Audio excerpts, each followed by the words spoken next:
Que moi, à mon époque, à l'école, on nous instruisait, on nous expliquait ce qu'on appelle les religions monothéistes. Donc il y en a trois. Christianisme, islam et judaïsme. Ouais. Donc on a des bases, tu vois. Ouais. Après, bon, moi j'ai grandi aussi avec des musulmans, il y a des bases. J'ai fait plus de 20 ans ici, donc j'ai des bases.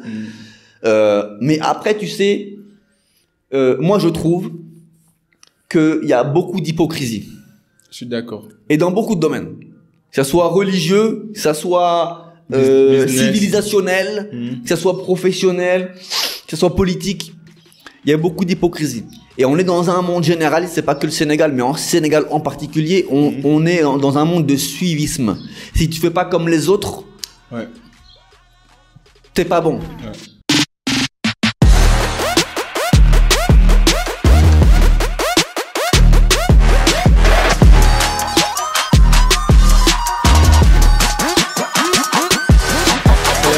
Bonsoir à tous et à toutes, j'espère que vous allez bien. Ici your boy Habib Sall. Bienvenue pour un nouvel épisode du Cercle d'Influence Podcast, votre cercle qui s'inspire à inspirer avant d'expirer. Salam les amis, j'ai un petit message rapide à vous faire passer. Comme vous savez, 90% de notre audience qui écoute et regarde le podcast ne sont pas abonnés à la chaîne YouTube. J'ai une faveur à vous demander. Si jamais vous trouvez ce podcast utile, intéressant et pertinent, la meilleure manière de nous soutenir, c'est de cliquer sur le bouton s'abonner en bas. Et en contrepartie, je m'engage à faire de mon mieux pour trouver des invités de qualité et à avoir des sujets de discussion impactants et inspirants. Merci beaucoup, Diadjef, Nyofar, et profitez du prochain épisode. Peace and love. C'est avec un grand honneur que je reçois aujourd'hui mon cher Steven Moussa, entrepreneur et spécialiste en agriculture. Steven, bienvenue. Mon ami, merci. En tout cas, c'est un honneur. Ça fait un moment qu'on essaye d'organiser ça. Finalement, on est là. Merci beaucoup. C'est vrai. Merci à toi. J'ai envie de te connaître. On se connaît pas. C'est la première fois qu'on se voit. Et j'ai beaucoup regardé tes vidéos sur les réseaux. Je me rappelle bien, il y avait une vidéo qui était devenue vraiment virale où tu expliquais un peu la mentalité entrepreneuriale, pourquoi c'est important de travailler et de dépendre de soi. Mais avant qu'on entre dans tout ça, est-ce que tu peux nous parler un petit peu de tes origines, de ton enfance et comment tu es devenu la personne que tu es devenue aujourd'hui, quoi? Ben déjà, tout d'abord, je tiens à te remercier pour l'invitation, pour le podcast, et je tiens aussi à t'encourager pour le travail que tu fais. Merci beaucoup. Un très bon travail, très propre, très professionnel, qui mérite beaucoup plus de visibilité. Merci beaucoup. Donc j'espère que tu pourras récolter les lauriers, comme on dit. Inch'Allah. Voilà, donc bon, moi, pour faire simple, je suis originaire de France. Je suis né en France, dans la région parisienne. Enfant turbulent, l'école n'était pas faite pour moi, on va dire. J'étais très turbulent à l'école. J'étais le perturbateur. J'étais le perturbateur. Et bon, on va dire que jusqu'à mes 13 ans, j'ai été en foyer. J'étais en internat en foyer. Donc j'ai quitté le foyer familial à 13 ans. Donc ça m'a forgé aussi une personnalité parce que bon, c'est comme on dit, c'est la jungle, hein, tu sais. À l'époque, c'était le foyer le plus grand d'Europe. Il y avait plus de 500 jeunes. Ah ouais. Et c'était plus de 500 jeunes qui venaient de tous les quartiers un peu difficiles de France, un peu de partout, des cas sociaux de tous les bords. Et donc, du coup, voilà, c'était un peu le western, comme on dit. Et j'ai fait là-bas 1 an et demi. Et ensuite, donc, vers 15 ans et demi, j'ai quitté. Je me suis même fait virer de là-bas. Et là, j'ai commencé, on va dire, une errance. Bon, j'étais mineur, j'avais 15 ans et demi. Ouais. Donc, comme ils disent dans la loi, c'est ce qu'on appelle une fugue, on va dire, tu vois. J'étais en errance, j'ai fait un peu le tour de l'Europe, un peu le tour de la France, j'étais dans des foyers d'urgence. J'étais chez ma grand-mère maternelle aussi pendant un long moment, plusieurs mois, jusqu'à qu'on me propose un séjour de rupture en Afrique. Ok. Et là, je venais juste d'avoir 16 ans, donc c'était en 2003. Et donc moi j'ai accepté, mes parents aussi ont validé parce que forcément il faut l'accord des parents. Et donc j'ai été placé sur un séjour de rupture. Je suis arrivé au Togo le 1er avril 2003. Ah ouais. Voilà. Donc ça en fait je t'ai raccourci un peu l'histoire de mon enfance. Je vois. Et ma renaissance, c'est le 1er avril 2003 quand je suis arrivé au Togo, à Lomé. Et comment a été l'expérience? Le changement, l'intégration, tu t'es bien intégré rapidement ou? Bah, très sincèrement, c'est sans faire de philosophie. J'ai pas vu la différence. Parce que si, bon, moi, je viens d'un milieu aussi où j'étais avec beaucoup de communautés différentes, que ce soit des Africains, des Asiatiques, des peu importe. Bon, je suis arrivé au Togo, je descends de l'aéroport, et là, je vois un blanc barbu en boubou africain avec un 4x4 tagué de tous les côtés. Il me paye un coca. Tu vois ce que content, quoi. Non, mais tu vois ce que je veux dire. Voilà. Oh, non, mais en fait, je suis arrivé dans un bon délire. Et puis bon, voilà, lui, il m'a mis dans un bon délire. J'ai fait une première nuit à Lomé. Et ensuite, très rapidement, il m'a emmené en brousse, où j'étais censé faire un week-end seul parce qu'il devait repartir à Lomé, je sais pas quoi. Et il m'a laissé, en fait, plus d'une dizaine de jours, seul, dans la famille d'accueil dans le village. Et donc, en fait, voilà, moi, j'ai fait ma vie dans le village, j'allais cueillir le manioc et et voilà, dans la forêt du Togo. Et puis ça a démarré comme ça. Donc, j'ai fait un peu plus d'un mois au Togo, dans plusieurs villages. J'ai fait Lomé rapidement, j'ai fait Atakpamé, j'ai fait Sokodé. En tout cas, dans la brousse de ces villes-là. Après, j'ai traversé le Burkina Faso. T'as traversé tout seul ou? Non, j'étais avec le français, Okay, en fait, non, j'étais avec un gars, j'étais avec le français. Ah, le français, ok. Qui était en charge, en fait, qui était responsable de moi, on va dire, tu vois. Si. Voilà. Donc, c'est une histoire un peu, c'est une très longue histoire, hein. Après, t'es passé de Togo au Burkina Faso? En fait, j'ai traversé le Burkina Faso. Et c'est pareil, tu sais, il y a tellement d'histoires à raconter. Mais j'ai envie de connaître, j'ai envie de savoir. Regarde, je vais te raconter une petite anecdote. Ok. Donc là, je suis à Atakpamé, au Togo. Ok. Atakpamé, j'étais dans la maison d'un sculpteur. Ok. À un moment donné, il y a un autre jeune français qui est passé, on a fait 2-3 jours ensemble, et après, lui, il a continué dans une autre route, en fait, si tu veux. Il était avec un autre accompagnant. On n'était pas ensemble. On a fait 2-3 jours ensemble. Et donc, il part, moi, je pars, avec mon accompagnant, à Sokodé. Sokodé, je fais une semaine, et là, on prépare le véhicule pour faire sortir du Togo, traverser le Burkina Faso pour arriver au Mali. Ok? Sauf que le jour du départ, la voiture, elle démarre pas. La voiture veut pas démarrer. Le lendemain, le gars chez qui j'étais au Togo, le sculpteur, là, il déboule dans le village où j'étais. Mais le gars, il savait pas où on était. À l'époque, il n'y avait pas de téléphone portable, ça n'existait pas. En 2003. Il n'y avait pas les WhatsApp. Non, il n'y avait rien. Donc le gars, il savait pas où on était, mais il nous a retrouvés dans le village. Et là, il commence à parler avec mon éducateur, entre guillemets, tu vois. Et il lui explique qu'en fait, apparemment, il y a une statue qui a disparu de chez lui. Et il pensait que tu l'avais volée. Mais le problème, c'est que c'est pas une statue normale. Ah ouais? C'était les vaudous.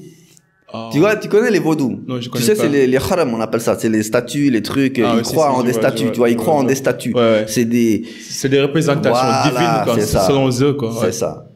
Et donc, du coup, le gars est déboule là. Donc, apparemment, les esprits lui ont dit que c'était dans nos affaires. Et il fouille les affaires et il fouille mon sac et il trouve la statue. Sauf que c'est pas moi qui l'avais mis dans mon sac, la statue. C'était l'autre ami. Ah, certainement. Oh, ouais. Après, bon, tu vois ce que je veux dire, il y a pas de preuve. En tout cas, il m'a pris de côté et il m'a dit, malheureusement pour moi, il va m'arriver quelque chose de grave. Soit à moi, soit à ma famille. Parce que c'est le vaudou qui va devoir me punir. Tu comprends ce que je veux dire? Oh oui, je comprends. Et donc là, on sort du Togo, ok, bon, il n'y a pas de problème, ok, tu vois. C'est les histoires à l'africaine, tu vois. Ouais. On part, le véhicule démarre, on quitte. On arrive à Ouagadougou, dans la banlieue de Ouagadougou. Et là, j'ai la tourista. Tu vois ou pas? Ça commence tôt, hein? Mon ami, tu vois déjà les villes africaines un peu comme c'est le Bronx, là. Tu vois, les embouteillages, les trucs, hein? Hey, tonton. Je dis à mon accompagnant, là, l'éducateur, là. Je dis, s'il te plaît, dépose-moi à l'extérieur de la ville, là, dans une forêt, et puis je vais me débrouiller. Il m'emmène dans une zone où il y avait une petite rivière, un petit lac. Apparemment, c'était un truc magique où quand tu te baignes, ça guérit de toutes les maladies. T'es devenu vraiment africain. Non, toi. mais attends, il faut écouter ça. Parce que c'est pas. Dans toutes les superficies. C'est des histoires incroyables. Ouais. Et Des c'est même, superstitions, quoi. c'est même des histoires que j'ai pas racontées souvent, tu vois. Ok. Mais là, comme on est là, on en parle. Ouais. Je te donne en exclusivité. Ouais. Je me baigne dans la rivière. Tu sais, là, une petite forêt, rivière, tout ce qu'il faut. Je me baigne, je sors, plus de problème. Sauf que je devais remarcher les 3-4 kilomètres qui séparaient la rivière dans la forêt jusqu'au goudron où le gars devait me revenir me chercher. Et là, je marche et à un moment donné, je suis nez à nez avec un concurrent. Mais tiens, un concurrent togolais. Avec les coupes-coupes et tout. Tu comprends ce que je veux dire ou pas? Je comprends. Des histoires pas possibles. Ouais. Bon, bref, du coup, j'arrive dans le véhicule, on part, on arrive au Mali. Mais et là, quand même, encore... tu t'es baigné dans Ouais, je me suis baigné dans la rivière. Dans la rivière, ok. Et bon... Et après, la tourista est partie. Ah, en tout cas, j'ai plus de problème. Par le miracle de Dieu. J'ai plus de problème à ce moment-là. Mais après, j'arrive au Mali et là, c'est encore une autre histoire qui commence. Qu'est-ce qui s'est passé au Mali? On va faire le tour de toutes les histoires. Au Mali, il s'est passé beaucoup de choses. J'arrive au Mali, j'arrive à Bamako, à Bougoudani Taliko, Lafia Bougou, pour ceux qui connaissent. C'était un, et c'est peut-être toujours même un des quartiers les plus pauvres de Bamako. Donc, dans la périphérie, en bas des falaises. Et là, je suis chez une famille, la famille Camara, et je fais pratiquement une semaine là-bas, où j'apprends à faire des bogolans. Tu sais c'est quoi les bogolans? Non, c'est quoi? C'est les teintures traditionnelles africaines. Ah oui, je vois. Faites à la main, tout ça. Donc j'ai appris pendant une semaine avec un monsieur Samaké à faire des bogolans. Sauf que moi, au bout d'un moment, la ville, je saturais. Je dis non, moi, je veux aller en brousse, là, je peux plus être dans la ville, tu comprends? Ouais. Et Samaké me dit, écoute-moi, si tu veux, je t'emmène dans mon village natal. Ok. Dialakorobam Panko. Tu imagines ou pas? Dialakorobam Panko. C'est ça le nom du village? Ouais, c'est Mpanko. Ok. Et donc du coup, on arrive, il m'emmène là-bas, et là-bas j'ai fait 2 mois et demi là-bas. Et là-bas, il s'est passé beaucoup de choses. Comme quoi?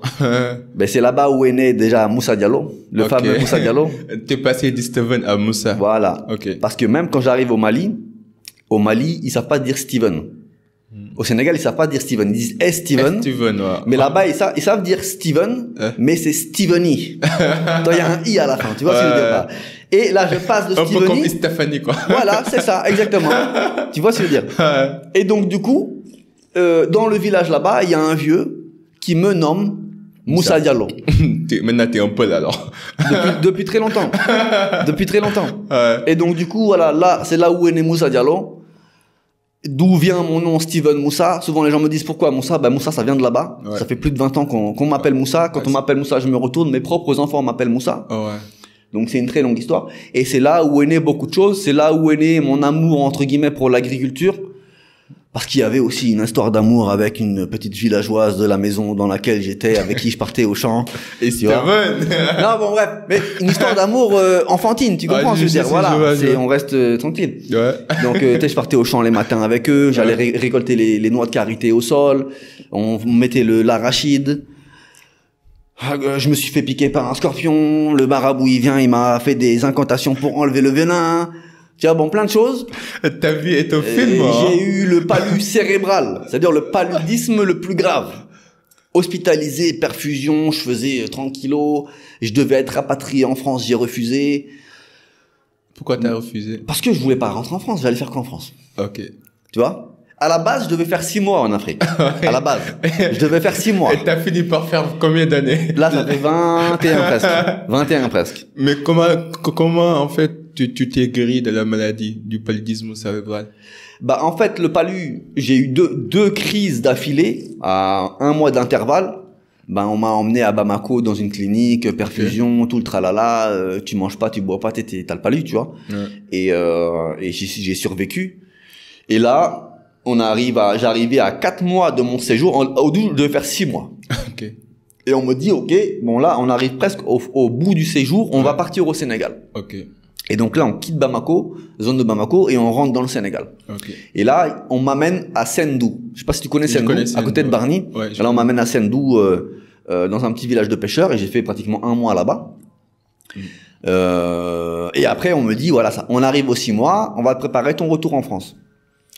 Et moi, j'ai dit, je veux pas rentrer en France. Ouais, je veux rester. Voilà, moi, je veux rester, j'ai pas envie d'entrer en France. Et là, l'éducateur qui était en charge de moi me dit, bon, ok, mais le problème, c'est que la juge qui m'a placé 6 mois, il faut lui faire une proposition concrète pour qu'elle accepte. Ouais. Parce que ça coûte beaucoup d'argent à l'État français. Ouais.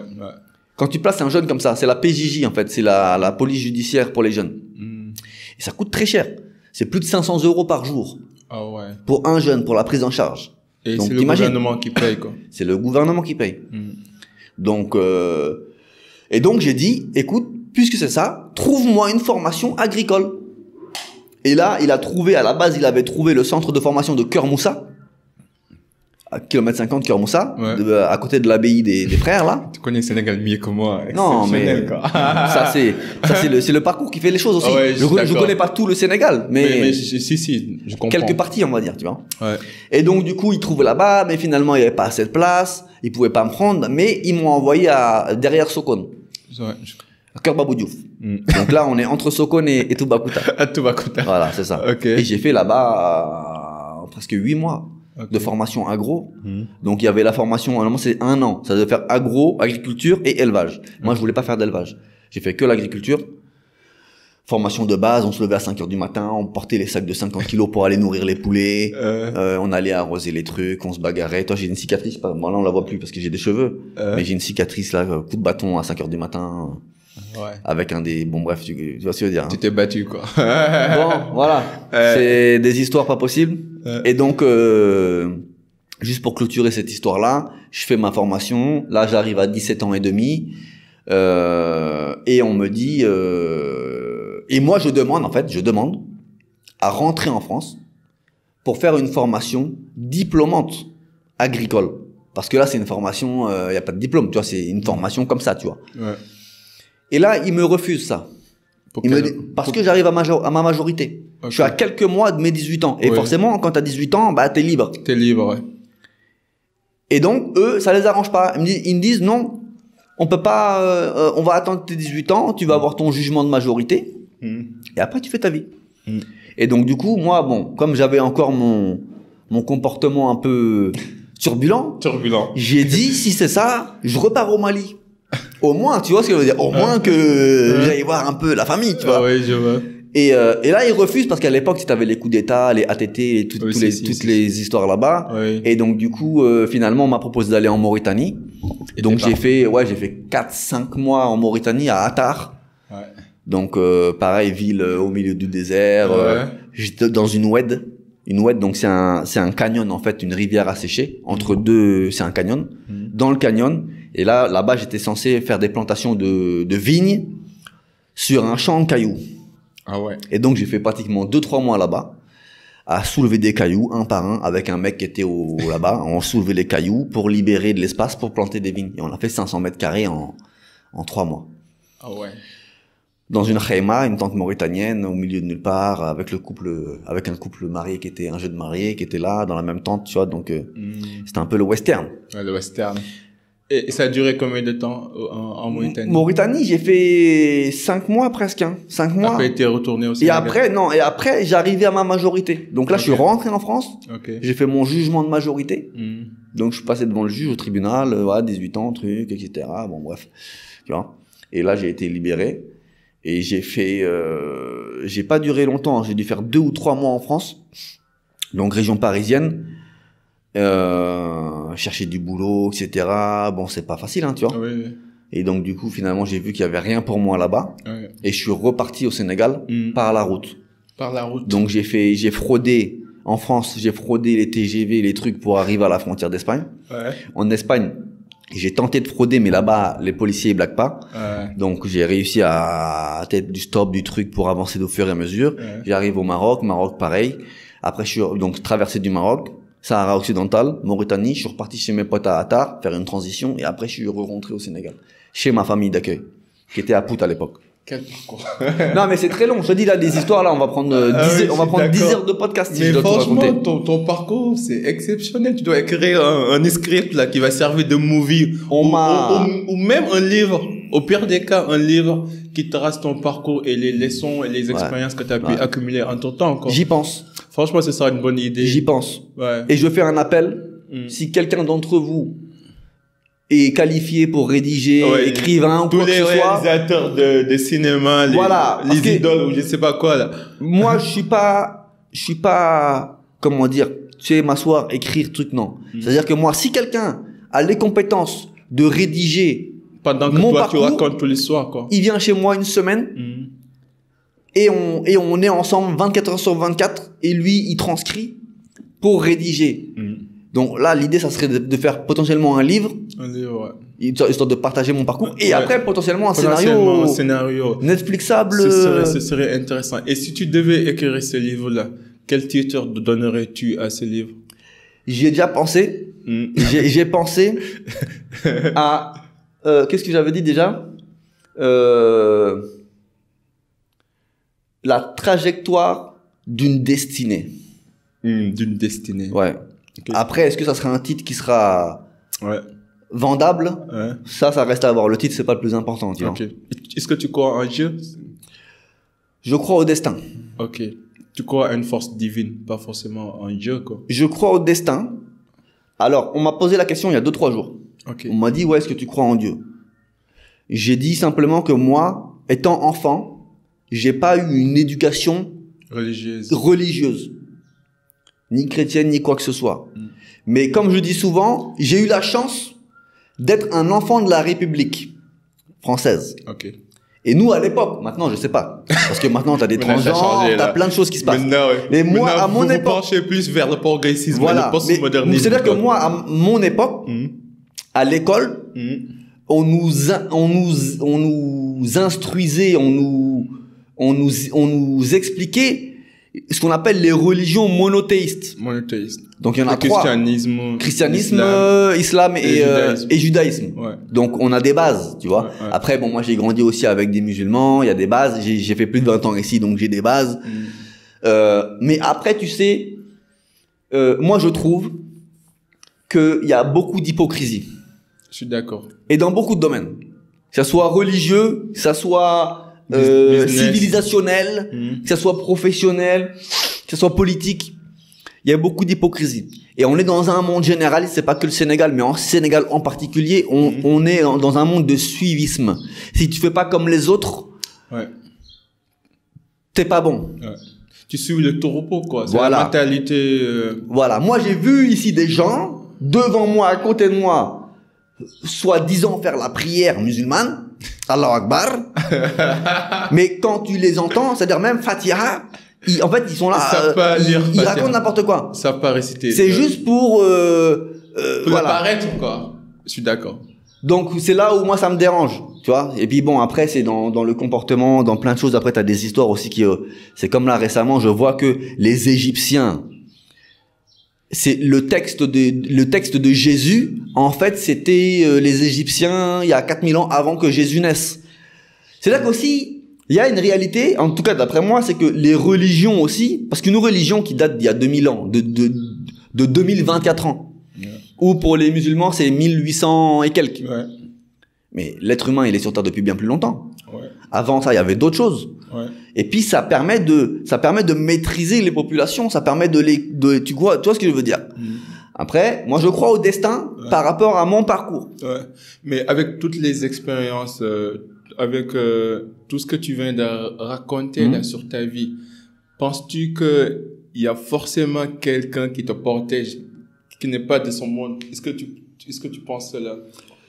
En fait, ça m'aurait étonné, même si tu crois pas en Dieu, ça m'aurait étonné que tu te dis, j'ai pu traverser tout seul, quoi, par ma propre force. J'ai l'impression que même bon, je connais des athées qui croient pas en Dieu, mais ils sont arrivés à un moment, ils se sont rendus compte que ils pouvaient pas faire tout ça tout seul. Il y avait forcément une force divine qui veillait sur eux. Est-ce que toi, tu l'as déjà senti? Alors, moi, je suis pas dans la philosophie. Moi, je dis que c'est pas que je crois ou que je crois pas en Dieu, en un Dieu, ou un prophète, un être humain qui a dit qu'il avait la vision divine. Je crois, comme on dit, en ma bonne étoile, en ma destinée. Je pense que aussi, il y a des ancêtres, il y a des choses qui font que, tu vois, des choses invisibles. Parce que aussi, dis-toi bien que dans un monde où on bombarde, où on tue des milliers de gens, où t'as des gens qui mendient dans la rue, ou qui meurent de faim, où Dieu, il est où, il fait quoi? Ouais. Tu comprends ce que je veux dire? Ça, c'est des discours encore, on peut en palabrer. Non, ouais. On peut en palabrer. Moi, je pense que... Mais quand tu dis, je crois en une destinée, Ouais. c'est quoi la définition de cette destinée? Franchement, je saurais pas t'expliquer cette destination. Enfin, je pourrais pas te le, parce que encore une fois, pour moi, ça, c'est de la philosophie. Oui, je suis d'accord. Pourquoi je dis je crois en la destinée? Ouais. C'est justement par rapport à mon parcours. Ok. J'ai eu à rencontrer des gens. J'ai eu à faire des choses. J'ai eu à prendre des décisions qui m'ont emmené dans des mauvaises et des bonnes choses. Ouais. J'ai su rectifier. Comme l'image dans le Warti Bene vidéo, la destinée est yon là. Da ngay dugg fenn dem ba ci biir xam na ne li xëy na arrangé wu la nga wàññi. C'est ça ce que j'essaie de dire, Tu retournes en arrière. Ça veut dire que foncièrement tu connais, tu crois en fait au bien. Ouais. Et tu fais plus de bien que de mal. En tout cas, j'espère. Oui. Et moi, en fait, ma définition de Dieu, c'est la somme de tout ce qui est bien dans ce monde. Ouais. Dieu, c'est la représentation ultime du bien, en fait. Et je pense que c'est comme il y avait un chef religieux qui est parti à l'étranger, en Europe. Et quand il est revenu, il a dit que j'ai croisé des gens qui ne croient en aucune religion, mais qui se comportaient, en fait, et qui respectaient presque tous les enseignements sur les principes universels et autres, plus que les gens qui vivent au Sénégal, Ouais. qui croient à la religion, qui prient, mais malgré tout, ils ont un corps sombre. Ouais. Donc la religion n'est pas forcément le fait de prier, le fait des abolitions, mais c'est aussi dans les comportements, dans les actes. C'est la première chose. C'est les principes universels. C'est ce que je Donc, dis souvent. fondamentalement, tu crois au bien plus que du mal. Ce que tu viens de dire, c'est exactement ce que je dis. Et c'est là où aussi quand je parle d'hypocrisie. Tu peux t'habiller comme le musulman. Ah non. Tu peux avoir ton chapelet. Ouais. Tu peux avoir ton Et chapeau. avoir un corps sombre. Tu peux faire les 5 prières plus les haïsla, c'est pas quoi, les prières en plus. Mais derrière, na dundu bakar, tu fais que des choses qui ne sont pas prescrites par la religion. Pas la religion. Tu fais pas du bien autour de toi. Ouais, ouais. Donc, Gemodara, tu crois en rien en réalité. Ouais, mais en fait, le fait que C'est du le fait que tu crois au bien, ça veut dire que forcément tu crois à une force divine. Au moins à l'idéal des choses, quoi. En tout cas, ouais, bon, encore une fois, pour moi, ça c'est de la philosophie. Moi, Ok, j'ai pas ok. la traduction. Ok. Je saurais pas mettre des mots sur ça. Ok. Mais je pense que, dans la vie, tu peux avoir la chance qu'on te tende la main, qu'on te donne ta chance, parce que chacun d'entre nous vient de nulle part. Je suis d'accord. Sauf, comme la précédente podcast que tu as fait, j'ai oublié son nom, la femme là, avec Nancy. qui parlait des fils de ministres Ouais, ou autres, les gens qui sont bien nés. voilà, qui sont bien nés. Ouais. C'est-à-dire que tu peux avoir cette chance-là, si c'est une chance d'être bien né, donc d'avoir une base solide à ta naissance, qui peut te permettre d'avoir une force financière pour démarrer des projets qui fonctionnent ou pas. Mais la plupart d'entre nous, on démarre de nulle part. De nulle part. Et on dit qu'on s'est fait tout seul. Moi, je me suis fait tout seul. J'ai pris mes décisions, mes choix tout seul. Je suis tombé, je me suis relevé tout seul. Mais j'ai eu la chance, sur mon chemin, de rencontrer des gens qui m'ont fait confiance, qui m'ont tendu la main, qui m'ont donné une opportunité, que j'ai su saisir, que j'ai su transformer. Et j'ai évolué comme ça. Donc, à mon tour aujourd'hui, quand par exemple des gens me contactent, la balle, quoi. quand aujourd'hui des gens me contactent, moi mon métier, je suis consultant agricole. J'ai pas de diplôme. Je me suis octroyé le titre de consultant agricole. C'est quoi un consultant? C'est quelqu'un qui a une expertise dans un domaine donné et qui conseille des gens qui souhaitent rentrer dans ce domaine. Moi, aujourd'hui, j'ai plus de 20 ans d'expérience. Je vis dans ma ferme depuis plus de 15 ans. Donc, j'ai une expérience de vie dans ça. Et j'ai beaucoup de gens qui me contactent pour avoir des conseils, pour être coaché, pour avoir une stratégie. Et moi, je prends de mon temps et je leur donne de manière gratuite. Parce que j'estime que moi, on m'a donné du savoir. Tout ce que je sais aujourd'hui, c'est la plupart des gens qui me l'ont donné. J'ai été un apprenti de quelqu'un. Ouais. Si je sais que cette personne-là va rentrer dans un trou et qu'elle va avoir du mal à s'en sortir, parce qu'il y a beaucoup d'erreurs à éviter, et pour les éviter, il faut les connaître. Donc moi, en tout cas, je partage ça. Et je sais très bien que ça me prend du temps et que ça peut être commercialisé, parce qu'aujourd'hui, on voit sur les réseaux, tout le monde est coach, tout le monde est truc, on te vend des trucs à des centaines, Ouais. hein? Ah ouais, J'en vois. Et quelle légitimité ils ont ces gens-là? Alors, business is business. Tout est du business. On parlait tout à l'heure aussi même du business social. Ouais. Mais même le social, le gars qui crée son ONG, son association, sa fondation, mais lui, il vit grâce à ça. Ok, il fait peut-être des bonnes actions, certainement. Il développe des choses, il reçoit des fonds pour les transférer, pour réaliser des choses socialement, mais lui-même, il vit grâce à ça. Il conduit sa voiture grâce à ça, il nourrit sa famille grâce à ça. C'est-à-dire que de toute façon, il faut de l'argent. Mais quand tu sais partager, quand tu sais rendre la monnaie de la pièce qu'on t'a donnée avant, tu sais que ça va revenir. Et j'ai toujours dit que moi, personnellement, j'ai toujours privilégié la relation à l'argent. Parce que l'argent, tu peux vendre une prestation à quelqu'un, tu fais du bon travail, tu as pris l'argent du gars. Mais demain, lui, il est libre d'aller dire ce qu'il veut. Ouais. Et cet argent que tu as pris, tu vas le consommer jusqu'à qu'il se finisse. Mais la relation que t'as gagnée, que tu as construite avec ces personnes-là, déjà, si les choses sont bien faites, elles vont t'amener d'autres personnes qui, elles, potentiellement, vont devenir des clients. Et puis, bon, les gens sont pas fous. Toi, ils savent très bien que tout travail mérite salaire. Et surtout quand il y a la compétence derrière, ils savent te remercier, même si c'est pas forcément en argent. Ça peut être en autre chose. Ça peut être en te donnant un contact, un piston, un filon. Eux-mêmes, ils peuvent te conseiller. Moi, j'ai des clients que je facture pas, mais entre guillemets, ils me payent avec eux leur expérience. Quand moi j'ai besoin de toi, t'es expert comptable, t'es expert judiciaire, t'es un avocat, j'ai un problème.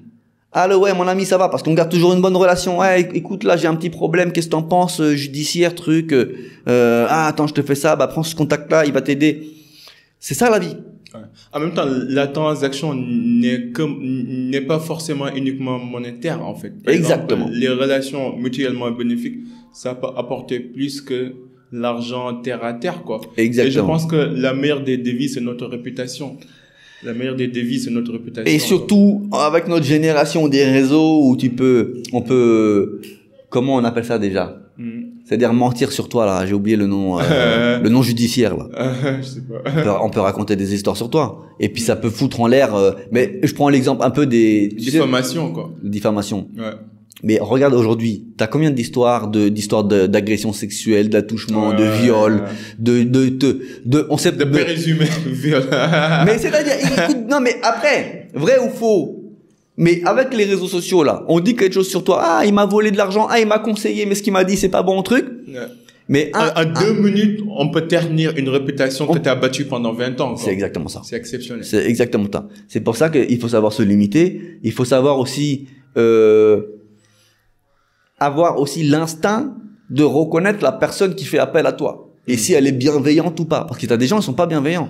En même temps, tu as dit quelque chose de très intéressant, c'est que l'expertise, bon, on sait tous qu'on est des Sénégalais et on a été influencé par la politique d'assimilation française et qu'on croit plus au diplôme qu'au savoir-faire.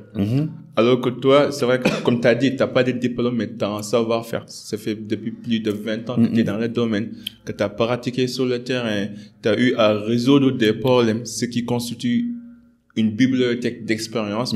Pour moi, ça veut dire quoi? Ça veut dire que tu as rencontré plusieurs situations différentes et compliquées et à chaque fois, tu es arrivé à résoudre ces problèmes, ce qui fait que tu es un expert dans le domaine. Et les gens, parfois, ils ont du mal à comprendre cela, que l'expertise, c'est pas forcément parce que tu es passé par les grandes écoles. C'est le savoir-faire. En fait, l'expérience, même la définition de l'expérience, c'est trois choses. C'est le savoir-faire et le savoir-être. Mais les gens, parfois, ils se focalisent uniquement sur le savoir. Ouais. Alors que ce qui marche réellement sur le terrain, c'est le savoir-faire. Même si tu es bon et que tu es compétent et que tu n'as pas les bons comportements, ça sert à rien. Ça sert à rien. Ça sert à rien. Ça sert à rien. Du coup, c'est quoi un jour normal chez toi? Un jour normal? Oui. Comment tu passes tes journées? Un jour normal, du matin jusqu'au soir. Ça peut être très varié, mais la routine, on va dire que moi, je me lève en général très tôt. Ok. C'est-à-dire, je peux me réveiller à 4 heures du matin, 5 heures du matin, en tout cas assez tôt. Ce qui me laisse le temps aussi de réfléchir. Ok. Parce que un entrepreneur, c'est aussi des idées. Si t'as pas un esprit, un mindset, une vision, des stratégies, tu seras jamais un entrepreneur. Tu seras un employé, tu vas suivre des instructions et puis on va te payer pour suivre les instructions. Je me lève, je réfléchis aussi, j'ai beaucoup de programmes, j'ai des chantiers en cours, j'ai des clients potentiels. Donc, je prends mon café, je réfléchis un peu aux stratégies et je démarre ma journée, 7h30, je quitte 8h, je quitte chez moi et je vais là où je dois aller par rapport à ma mission du jour, tu vois. Et ben après, bon, c'est beaucoup d'extérieur. Après, ça peut être varié. Là, principalement, c'est sur le terrain, chez mes clients, chez moi, parce que je vis aussi dans ma ferme, donc ça demande quand même un peu de travail. Et après, ça peut être une journée comme aujourd'hui, Dakar. Dakar, je me réveille tôt, je quitte très tôt pour éviter les embouteillages. Je fais mes missions, point A, point B, point C, et je rentre chez moi. En tout cas, c'est tout sauf de la consommation. Parce que je me suis fixé, en tout cas, je dirais pas un objectif, mais une ligne de conduite où j'ai aujourd'hui la santé, alhamdoulilah. J'ai encore le temps pour pouvoir impacter au maximum. Ouais. Donc il n'y a pas de jour de repos, il n'y a pas de vacances, il n'y a rien du tout. Okay. C'est non-stop. En tout cas, quand je dis quand il y a du travail, on travaille. En tout cas, aujourd'hui, j'essaye de partager ma vision des choses, qui n'est pas forcément la meilleure. Parce qu'après, encore une fois, la personnalité dépend du parcours. Je suis d'accord. Et du vécu.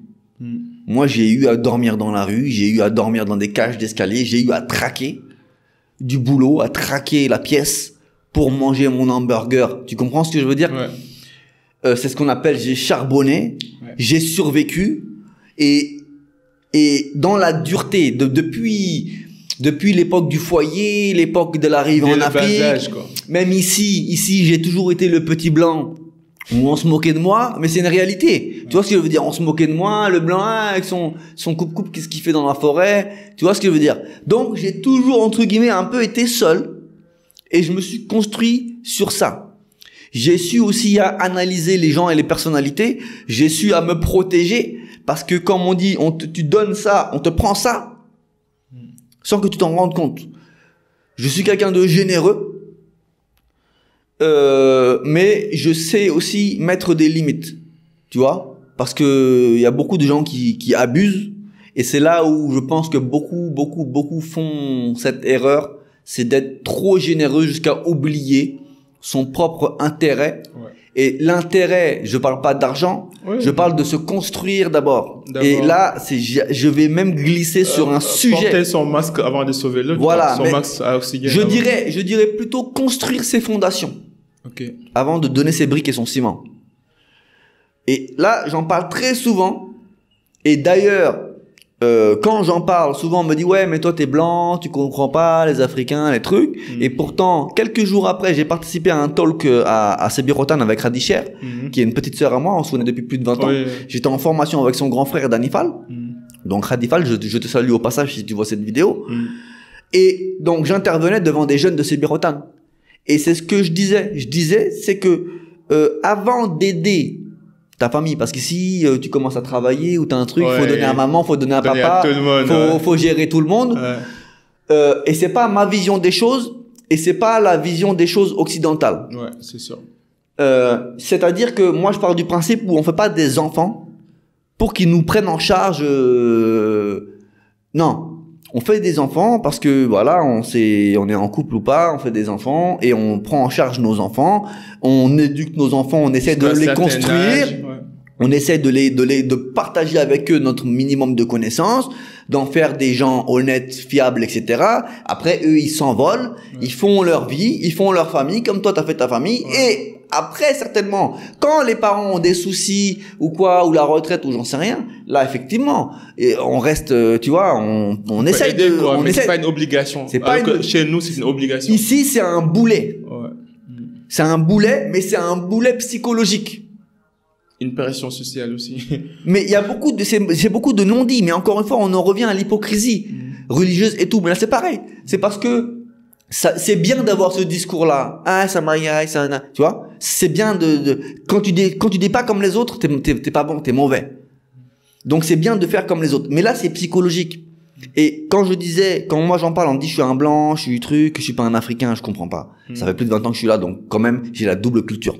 Je comprends Après, quand même. Pour les gens qui nous écoutent, on n'est pas en train de dire que l'autre modèle est mieux que bien sûr. celui qu'on a. On est juste on est en train de dire les avantages et les inconvénients de chaque modèle, quoi. Chacun est libre de faire ce qu'il veut. Il n'y a pas de vérité absolue, quoi. Voilà. Mais au moins, soyons honnêtes et réalistes, quoi. Voilà. Moi, en fait, pourquoi je dis ça souvent? Pourquoi je dis ça? Qu'est-ce qui m'emmène à dire ça?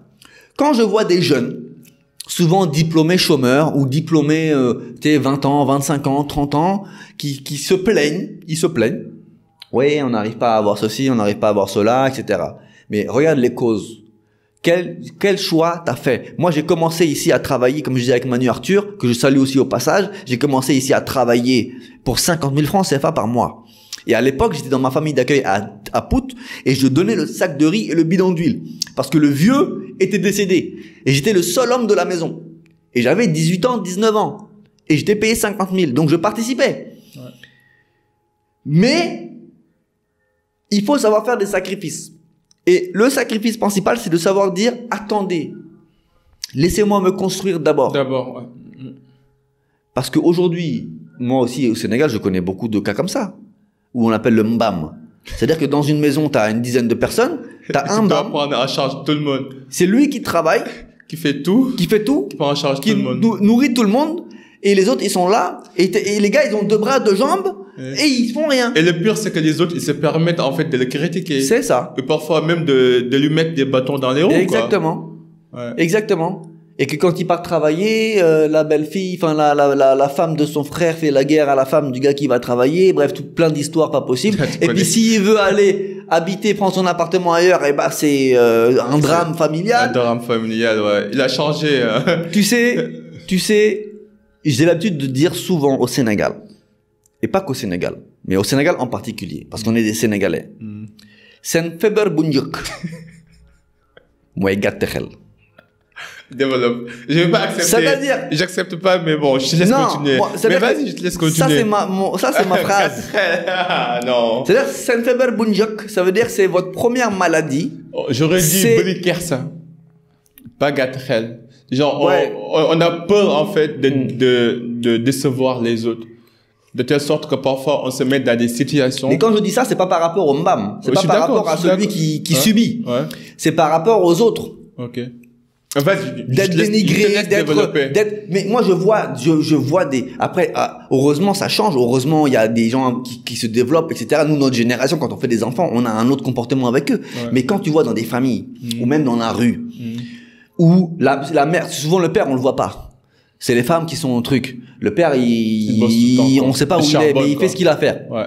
Mais l'enfant, il est éduqué dans entre guillemets, la violence. C'est-à-dire, on lui crie dessus.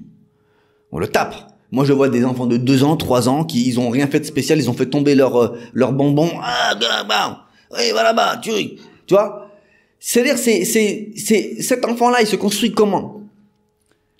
Tu vois? On parle pas de tendresse, de trucs, non, mais c'est-à-dire qu'en fait, tout ça, moi, personnellement, je me dis, Sénégal émergent, c'est bien d'avoir des goudrons, des trucs, mais c'est un global. Regarde les gens, comment ils conduisent, comment ils se comportent. Bob Sabop, mon frère. C'est Matei, chacun pour soi d'abord.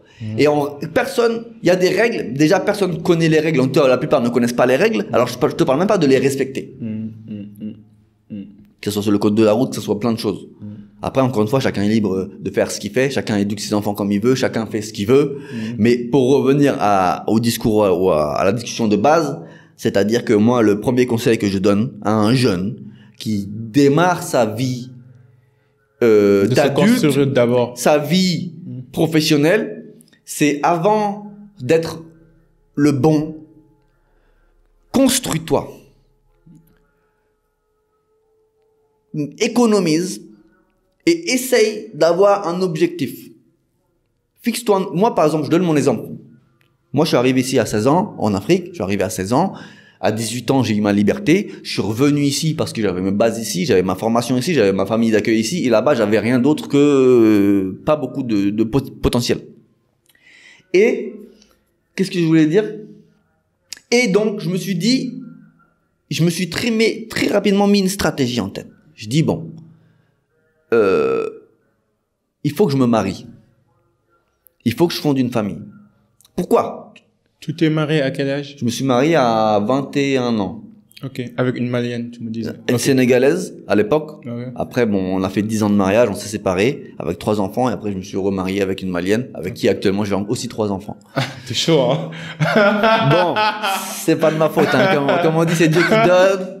Et puis bon, moi, touche le bois. Voilà, bon, voilà, moi, je touche du contreplaqué. Voilà. Comme ça, au moins, on n'est pas, hein. Mais ce que je veux dire, c'est que, en fait, c'est juste pour dire que, je me suis très tôt fixé une stratégie. Et pourquoi cette stratégie-là? Je me suis dit, d'être marié et de construire un foyer, ça me donne ça me fixe. Ça te responsabilise. Et ça me donne un pourquoi. Parce que travailler, charbonner, sans avoir de pourquoi, à un moment donné, tu t'épuises ou tu t'es pas focalisé. Et là, moi, ça m'a focalisé. Et donc, j'ai fait beaucoup de missions, j'ai fait des voyages, je suis parti parce que j'ai aussi la chance d'être français, d'avoir le passeport français. Donc, forcément, j'ai travaillé ici 6 mois, 7 mois, 8 mois dans un champ, 50 000. Je voyais bien qu'avec les 50 000, quand je payais le sac de riz, le bidon d'huile, c'était compliqué. Ouais. Et donc, comme j'avais le passeport français, j'ai dit, bon, attends, je vais repartir en France faire un test pour voir.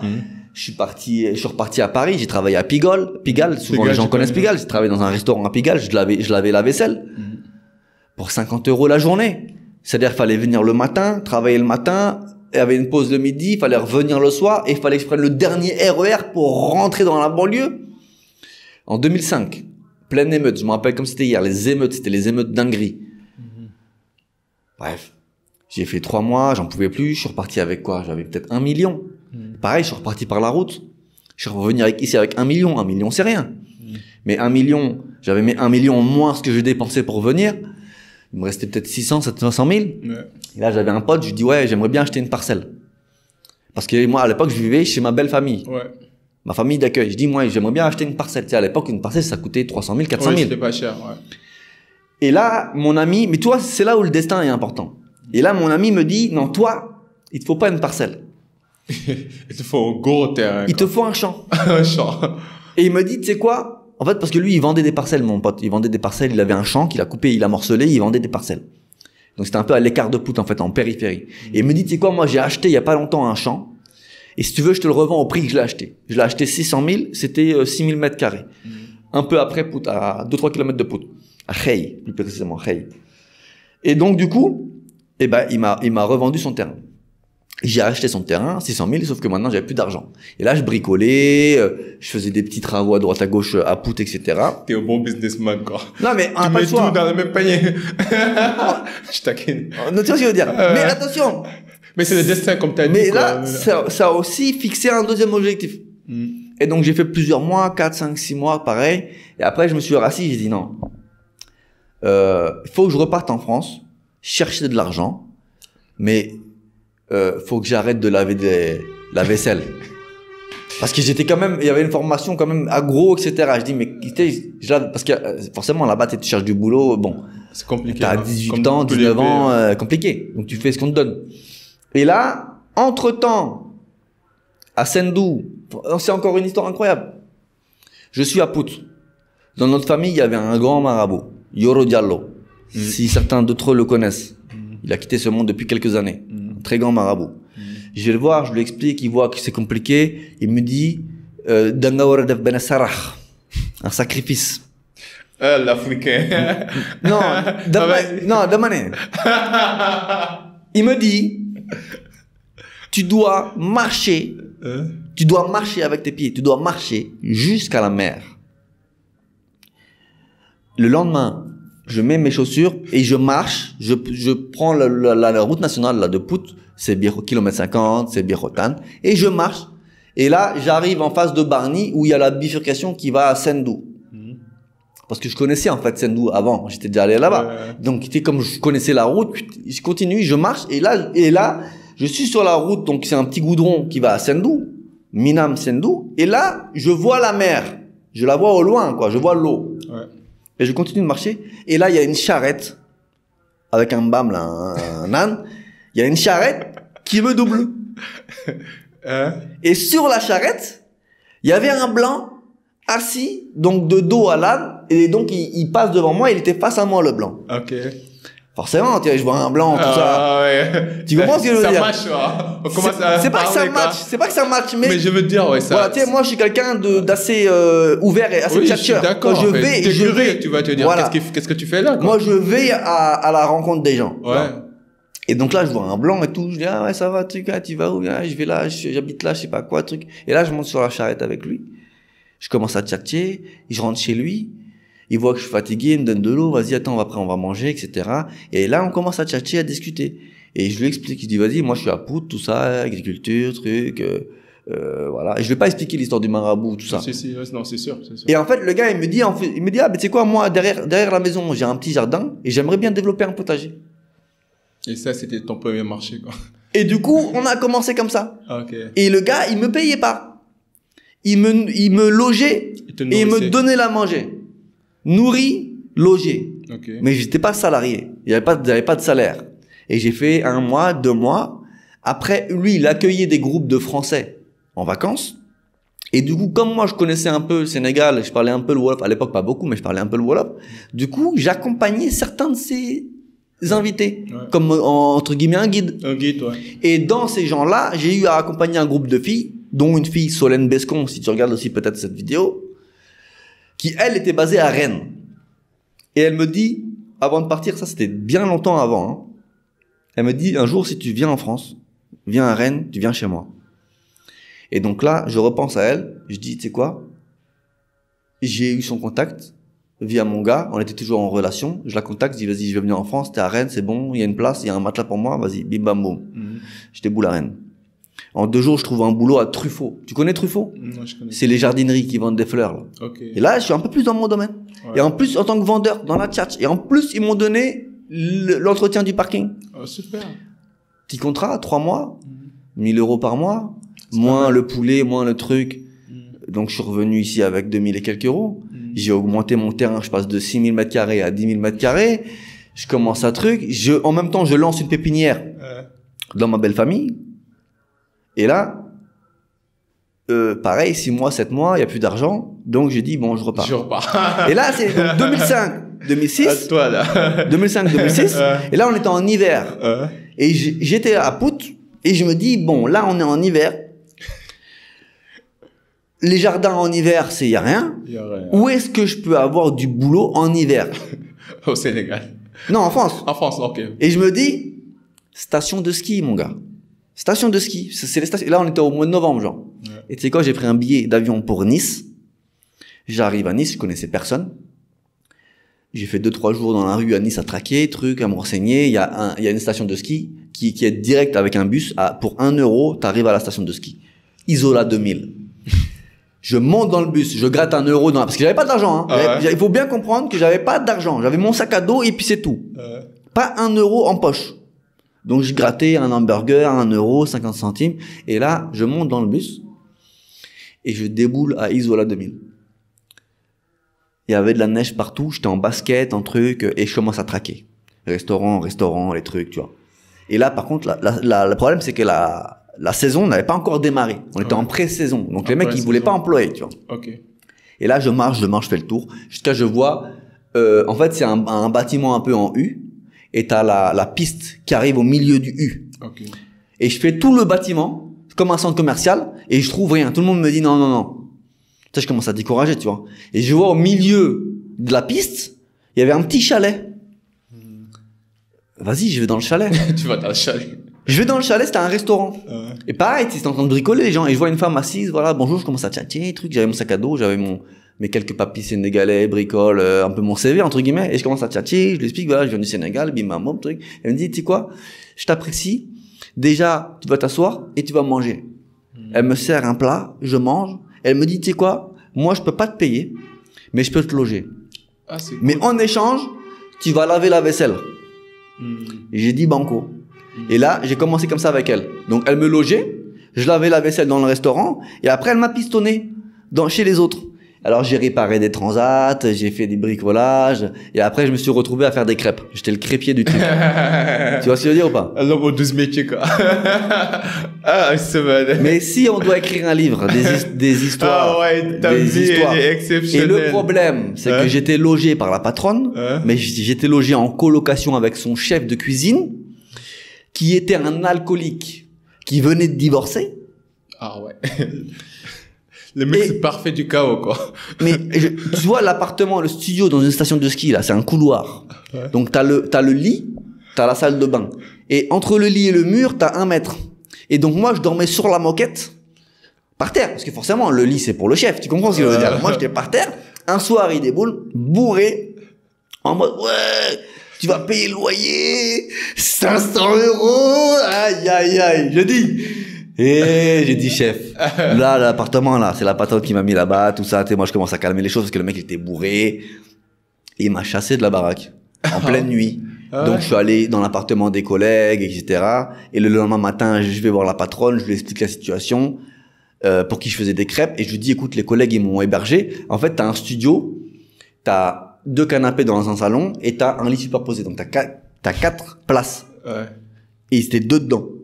Donc ça tombe bien. Ouais, sauf que la patronne, elle m'a dit non mon gars, c'est 2 par appartement, je veux personne d'autre, nanana. Donc du coup en fait j'ai perdu mon boulot parce qu'il y avait plus de logement et va dormir sur moins 20 degrés dans la montagne. Non, c'est pas possible. C'est compliqué. Ouais. Et donc elle a fait mon solde de tout compte et je suis reparti avec 1000 et quelques euros et je suis reparti au Sénégal.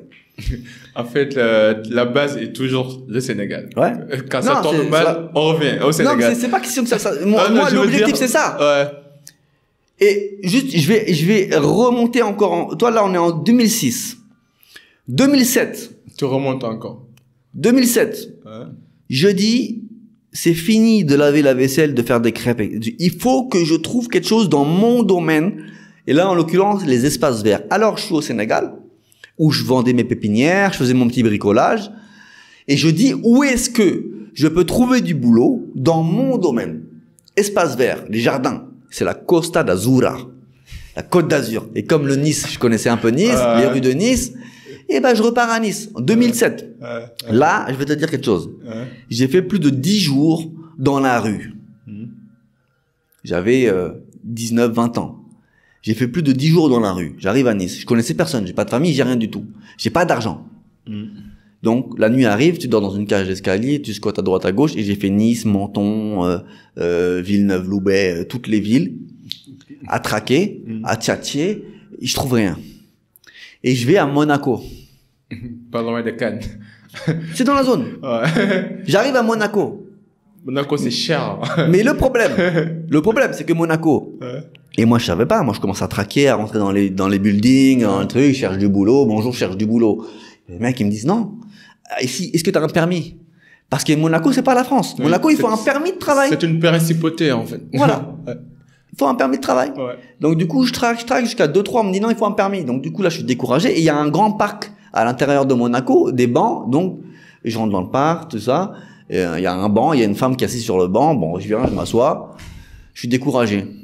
Mais je m'assois sur le banc en restant poli. Ouais. Bonjour madame, comment allez-vous? Et là, je commence à tchatcher avec la femme. Et tu t'imagines bien que... La même histoire se répète. C'est pour ça que je te parle de ça tout à l'heure. C'est-à-dire que... C'est la destinée. La destinée. Ah oui, à chaque fois, il y a quelqu'un qui vient te sauver, quoi. Mais sans lâcher l'affaire. Parce que dis-toi bien, 10 jours dans la rue, sans un euro en poche. J'allais devant les McDo pour gratter 1 euro pour qu'on me paye un hamburger. Tu vois ce que je veux dire ou pas? Je dormais dans des cages d'escalier. Avec des crackers, tout ce qui traîne dans la rue, la nuit. Mais cette abnégation, cette détermination, ça s'achète pas. Ça vient de loin aussi. Hein. Ça vient de loin. Mais comment tu essaies de léguer ça à tes enfants? Alors, moi, mes enfants, juste, je vais finir l'histoire. Vas-y. Juste, je vais finir l'histoire. Vas-y. Je commence à tchatcher avec cette femme-là. Ouais. Ok.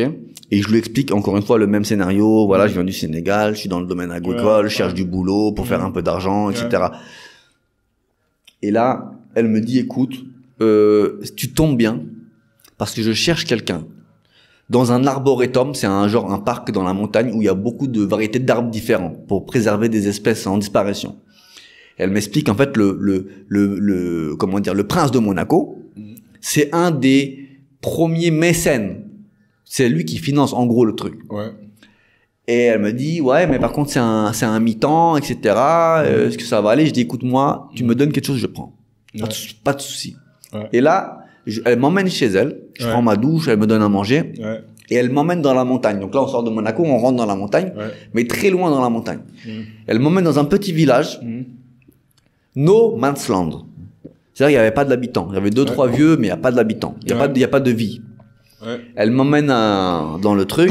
Elle me dit, voilà, ton boulot, ça sera de nettoyer les allées et quand il y a des visiteurs, de les accueillir et de leur faire un peu le tour du truc. Ok, pas de problème. J'ai fait 2 semaines. J'étais logé dans un gîte. Donc, t'as une grande pièce où t'as plein de lits superposés. J'ai fait 2 semaines. Dans un No Man's Land. J'avais pas d'argent. Il y avait un sac de riz et un sac de gros sel dans la cuisine.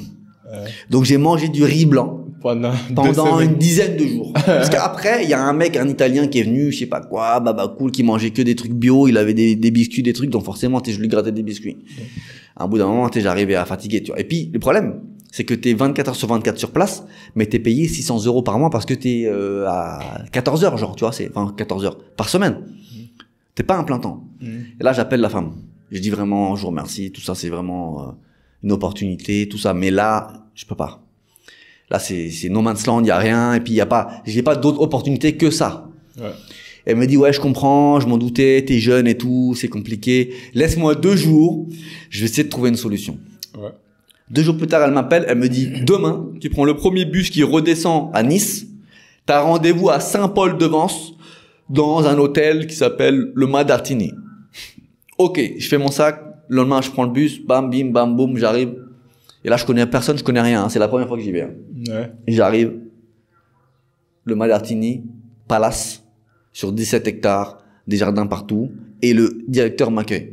Ah. Bonjour, c'est toi, Steven. Ok, bienvenue, tout ça. Ok, voilà, on m'a parlé de toi en bien, un truc. Voilà, donc nous, on cherche un jardinier pour renforcer l'équipe, etc. Bingo, banco. Il y a le logement des gars, donc je suis logé sur place. J'ai mon ticket resto pour manger au resto du truc. Super. Et là, on était au mois de juillet, août presque. Donc en fait, là-bas, ils travaillent par saison. Les saisonniers. C'est-à-dire que c'est de mai à septembre. Okay. Donc comme moi je suis arrivé en cours du truc, il restait que 2 mois genre, tu vois. Okay. Et donc j'ai fait 2 mois. Et donc là j'étais payé 1200 € par mois, logé, truc. Donc je mettais tout de côté. J'ai envoyé bien sûr à la famille à Pout histoire de renforcer le thieboudienne. Ouais, ouais. Au moins t'es loyal quoi, t'es fidèle. Oui, mais j'ai toujours. En fait c'est ça où c'est très important, madame. J'oublie pas d'où je viens. Ouais. Parce que ma famille d'accueil à Pout, ça a été mon pilier, ça a été ma force, ça a été ma raison de pourquoi je fais tout ça. Mine de rien, tu vois ce que je veux dire. J'étais pas seul, il y avait cette famille-là qui était là. Et donc, du coup, j'arrive à la fin du contrat, j'ai 2000 € sur mon compte, et là, le directeur, parce qu'il m'appréciait, tu connais, dynamique, tout ça, on est là, on est dans la chat, pas comme les Français qui sont et puis ils ont peur du patron, tu vois, en général, les gens, ils ont peur de leur boss, que moi, j'étais pas dans ce mood là. Toi, moi c'est le directeur de l'hôtel, il m'appelait le légionnaire, il venait me taquiner, toi j'étais dans un bon délire. Et là il me propose un CDI. Comme tu disais tout à l'heure, dès que ça va plus je rentre au Sénégal. Non, parce que là il me propose un CDI. Sauf que moi je dis merci monsieur le directeur, mais je dois refuser votre CDI. Ah, il était étonné, pourquoi? Tout le monde veut un CDI en France, parce que c'est la sécurité. Je dis non, parce que moi je vis au Sénégal. Moi je suis pas venu pour rester en France, moi je suis venu pour faire de l'argent. Et repartir avec cet argent là. Je lui dis par contre, si vous me promettez un contrat en 2008, c'est-à-dire l'année d'après, de mai à septembre, je prends. Il me dit, c'est validé. Je peux pas te faire de contrat, mais t'as ma parole. Le 1er mai 2008. Alors, entre-temps, bien évidemment, comme j'avais appris à manipuler des outils, tronçonneuses, taille, etc., et avant de partir au Sénégal, j'avais quoi, genre 3000 €, j'ai acheté une tronçonneuse à 500 €, etc., et je suis reparti avec, et j'ai fait tout le temps que je devais faire au Sénégal jusqu'au prochain contrat, et là, entrepreneur, toujours. Comme d'habitude, j'avais mes pépinières qui tournaient, j'avais ma tronçonneuse, je vendais mes prestations pour élaguer les vieux manguiers, sauf que je facturais pas de l'argent, je prenais du bois, bref, voilà. 2008, ça s'est moins bien passé parce qu'il y avait de la jalousie sur place, etc. Ben, j'ai fait mes 6 mois. Et là, je suis reparti avec beaucoup plus. Pourquoi? Parce que j'avais mon salaire, moins les petites charges, moins ce que j'envoyais à la famille. Mais comme je faisais du travail au noir, comme on dit, en extra avec le chef, etc. Donc je faisais des journées à 100 € en plus le week-end. C'est-à-dire que je travaille tous les jours. Tous les jours, ouais. Et quand, c'est là que je te parle de sacrifice et de mindset et de philosophie. Quand les collègues, parce qu'en fait, il y avait un grand bâtiment à l'extérieur de l'hôtel où il y avait tous les employés. Mais c'était une centaine d'employés. T'avais les serveurs, t'avais les femmes de ménage, t'avais les cuisiniers, t'avais les jardiniers, t'avais tout le monde.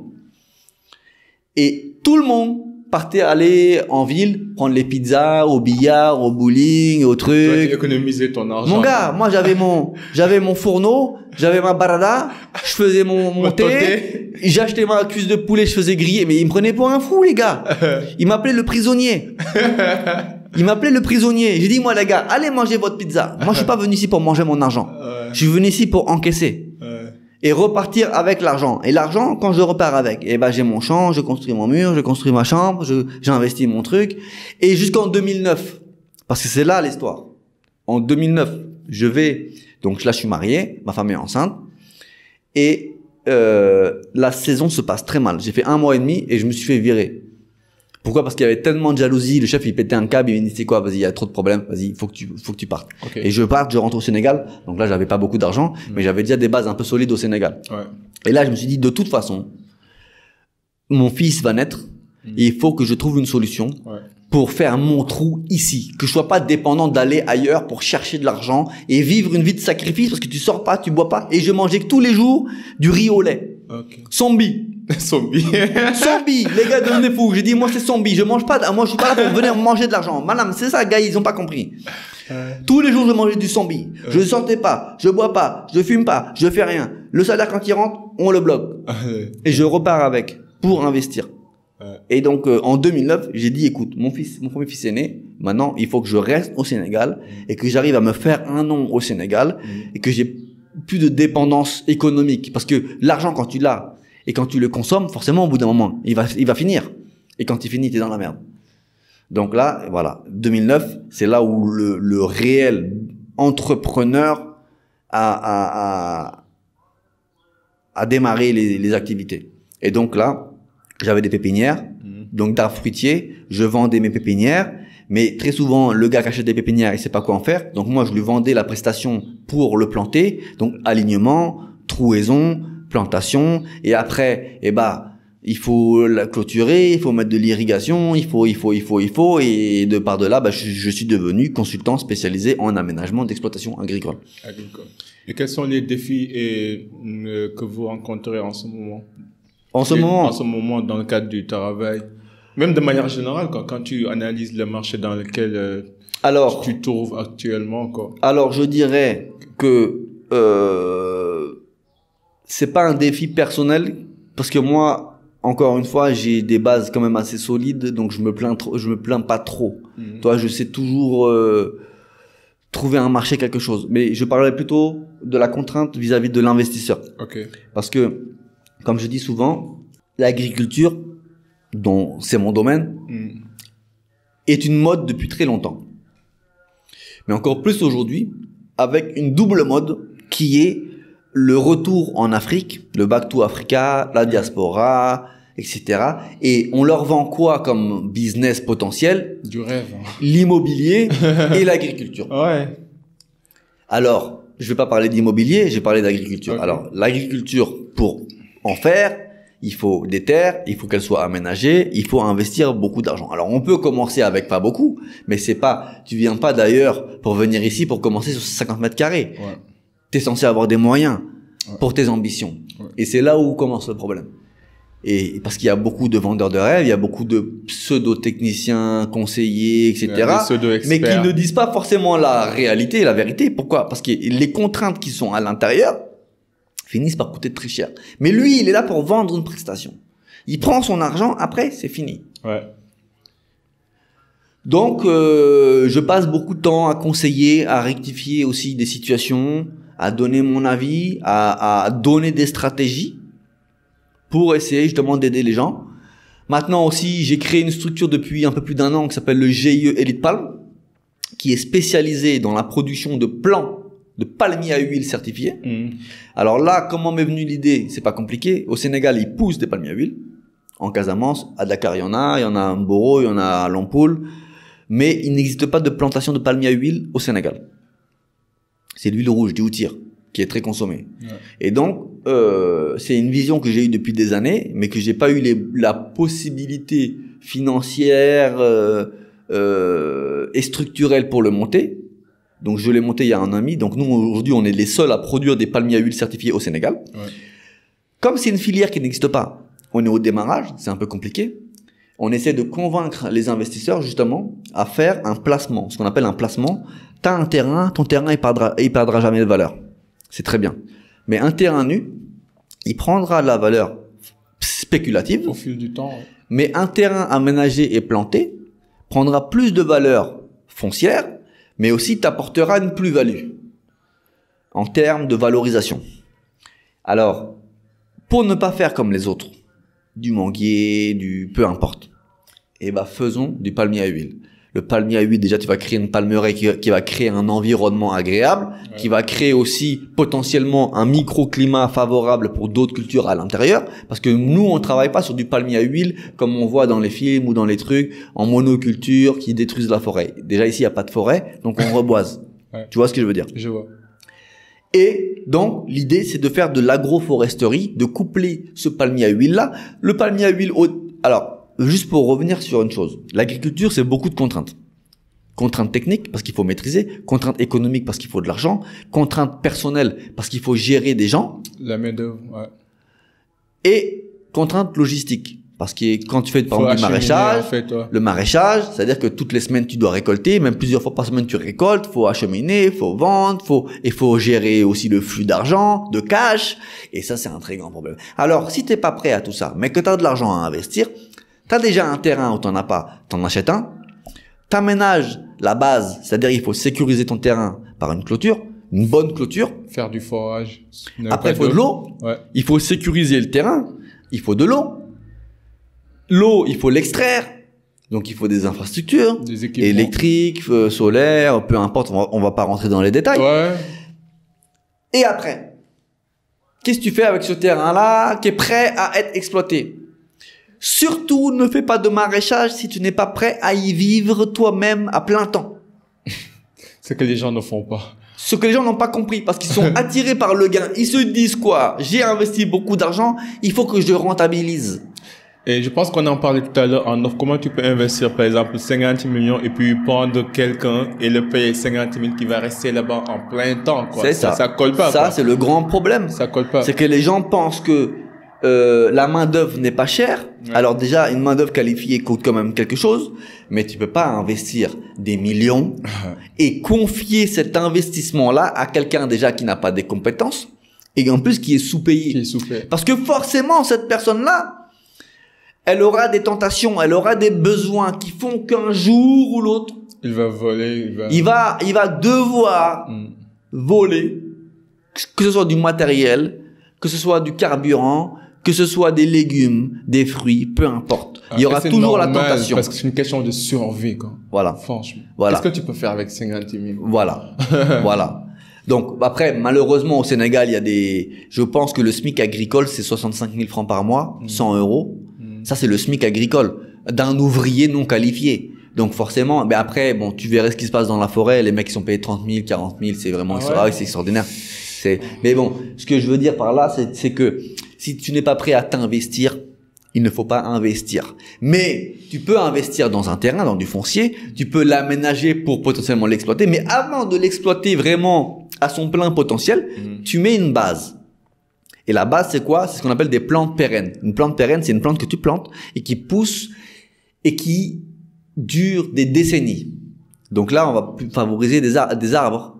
Alors, ça peut être des arbres fruitiers, mais beaucoup font des arbres fruitiers. Donc, c'est là où nous, on intervient avec le palmier à huile. Tu peux planter tes palmiers à huile, mettre un gars là-bas, payer 100 euros, 150 euros, c'est-à-dire 50 000, 60 000, 100 000 francs par mois. Et lui, son rôle, ça va être d'arroser ces arbres-là. Donc, il n'y a pas beaucoup de contraintes. Okay. Les arbres, ils vont prendre du temps à pousser. Et entre ce temps-là que ça pousse, toi, tu vas prendre le temps de mettre en place ta stratégie personnelle, ta stratégie de business. Tu vas voir les choses évoluer. Tu vas maîtriser aussi ton investissement, ton champ. Tu vas maîtriser tes collaborateurs, tes employés. Tu vas avoir les défauts, les défaillances, tu vas pouvoir les rectifier jusqu'au jour où tu es prêt à passer à la deuxième étape, c'est-à-dire générer du cash flow dans ta ferme. Et donc là, on va parler de maraîchage, de culture rapide, de culture de rente, potentiellement même d'élevage, potentiellement même de coupler tout ça. Parce que dans le palmier à huile, entre les lignes, tu peux faire de la plante fourragère pérenne, que tu fauches, ça repousse, tu fauches, ça repousse, tu fais tes moutons, tu fais tes chèvres, tu fais tes poules, tu fais tes vaches, tu fais ce que tu veux. Donc tu vas multiplier les ressources de revenus dans ta ferme. Mais pas immédiatement si tu n'es pas prêt à toi-même y vivre. Ok. Si c'est à Donc, distance, premier oublie. conseil, faut vivre dans la ferme. Faut vivre dedans. À plein temps, quoi. À plein temps, si tu veux vraiment valoriser au maximum et vraiment créer un business agro, parce que l'agriculture, c'est du vivant. Que ça soit du végétal ou de l'animal. Il n'y a pas de garantie, quoi. C'est du vivant. De nature, c'est Il n'y a risqué. pas de garantie. On en parlait tout à l'heure. Ouais. Tu fais ton poulailler, tu mets tes 1000 poulets, t'arrives à terre, tu vois qu'il y a un bon développement et tout d'un coup, bam, t'arrives le matin, tout est mort. Pourquoi? On ne sait pas. Le maraîchage, c'est pareil. T'as une mauvaise irrigation, t'as une mauvaise eau, t'as un truc, le mec, il est parti 3 jours parce qu'il avait un décès, on sait pas que. Voilà. T'as perdu ton investissement. Et tu dois réinjecter. Donc, si t'es pas prêt à t'investir, évite d'investir. Un deuxième conseil? Un deuxième conseil par rapport à quoi? À l'agro, à l'investissement? L'agriculture, oui. L'investissement. Et par rapport aux défis que tu viens d'énumérer, là, qu'est-ce qu'on peut faire pour inverser la tendance, quoi? Alors, il faut savoir que trouver les bonnes personnes, ça prend du temps. Ok. Donc, il faut surtout pas être pressé. Il faut pas être pressé, il faut prendre son temps d'analyser, d'étudier, d'apprendre, de comprendre. Tu vois ce que je veux dire ou pas? Ouais. Ça, c'est pour moi, c'est la base, c'est la clé. Même moi, à titre personnel, hein, tu sais, moi, je gère plusieurs fermes, plusieurs sites, en plus de ma pépinière, de ma ferme, etc. Donc, j'ai pas mal d'employés, entre guillemets. Mais avant de trouver les bons, ça a pris du temps. Et puis les gars, ils sont au chantage. Et puis, tu sais, c'est pas des esclaves. C'est-à-dire que le mec, ici, il y a pas de respect. Le gars, il veut partir pour X ou Y raison. Le lendemain, il s'est barré, ou il te prévient la veille. Ouais, demain, je vais partir. Donne-moi mon argent, je pars. Et tu te retrouves dans des problèmes pas possibles. Parce qu'il faut trouver quelqu'un d'autre pour le remplacer. La sécurité du champ, parce qu'il y a que lui qui dort dedans. T'as tes panneaux solaires, t'as tes trucs. Toi, c'est très compliqué.